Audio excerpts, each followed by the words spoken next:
What if Odin was the first Christ? We all know the story of the man who died on a cross. But what if another did it first? Long before the cross became a symbol of salvation, the North already had one. A god hanging from a tree, pierced by his own spear, offering himself to himself. 9 nights, no food, no drink, and at the end, not forgiveness, but knowledge. What if the story of sacrifice didn't begin in Jerusalem? What if it began in the freezing wind of the north, beneath a world tree older than any church? Across centuries, scholars have tried to separate myth from gospel, but the deeper you look, the more one question refuses to die. Did the crucifixion already exist? In another form, under another name? This is shocking revelations from the times of the Norse mythology, Vikings, magic, and runes. And today, we ask, what if Odin was the first Christ? In the poetic Edda, it sounds like madness. Odin hangs himself from Yggdrasil, the world tree, wounded by his own spear. He calls it a gift of himself to himself. He dies not for sin, but for sight. To early Christian missionaries, that story was blasphemy. To later historians, it was a coincidence. But to the people of the North, it was a revelation. They said knowledge had a price, and the price was blood. The runes Odin discovered were not just letters. They were laws of creation, symbols of power, healing, and curse. Each one said that wisdom comes only through pain. Sound familiar? Why would a pagan god mirror the passion of Christ centuries before conversion reached Scandinavia? Was it imitation or influence? The timeline doesn't fit the easy answer. Odin's hanging poem predates the Gospels by centuries in oral form, and the imagery, the tree, the spear, the sacrifice, wasn't borrowed from Rome. It came from the North's oldest mystery, the tree that connects all worlds. In the sagas, the tree was not a symbol of death, it was a bridge. Yggdrasil's roots reached the underworld, its crown touched the heavens. Every god, every man, every creature existed somewhere on its branches. To hang upon it was to place oneself between all realms, to suffer, die, and see.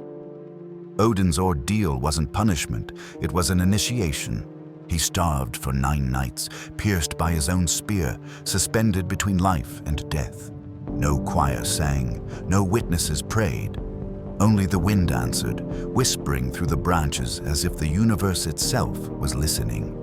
When he fell, he rose not as a savior, but as a keeper of secrets. What he found were the runes, the hidden logic of existence etched into reality before men carved them into stone.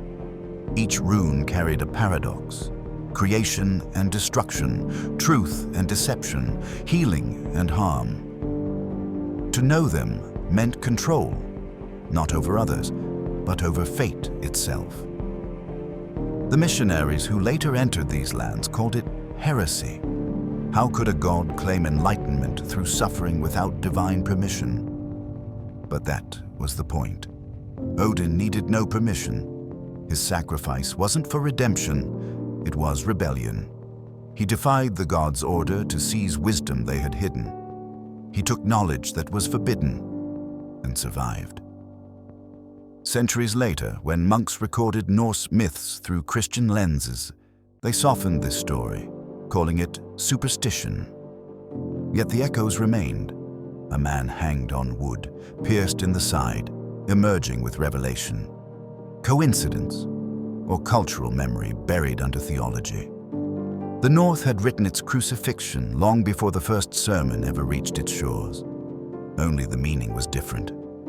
For Odin, pain wasn't the proof of guilt. It was the price of knowing.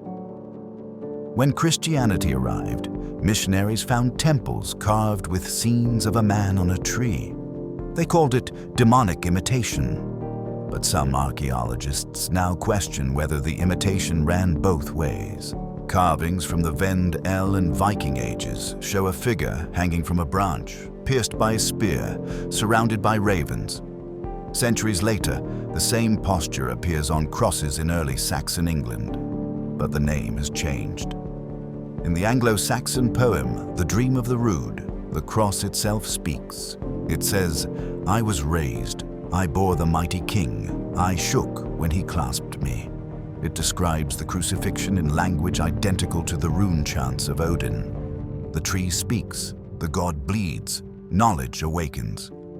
It is the same ritual, translated into another faith. Was this coincidence or conversion by adaptation? Did early missionaries reshape Christ to fit Odin, or did they reshape Odin to prepare people for Christ? The evidence suggests both. Old gods don't vanish overnight. They're repainted. By the 11th century, churches stood where groves once grew, but inside, the carvings still whispered the old story.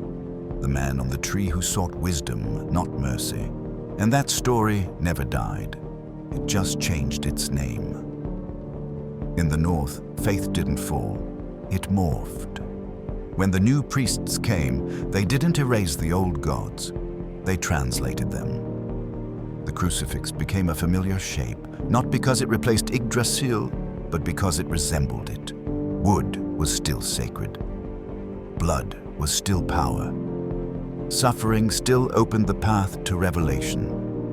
Archaeologists studying early stone crosses in England and Scandinavia found the same fusion. A figure with one eye closed, arms outstretched, pierced in the side, surrounded not by angels, but by birds. The line between gospel and saga blurred into one image, a God who dies for something beyond survival. The missionaries called it a miracle of conversion, but it may have been something more human. Recognition. People didn't abandon Odin overnight. They saw him reborn in another form. Christ, the Redeemer, and Odin the Seeker merged in memory. A shared archetype of sacrifice and insight. To worship one was to remember the other. The difference lay in what they died for. One for salvation, the other for knowledge. Even as the church outlawed runes and burned the temples, it couldn't kill the story. The people carved it in secret.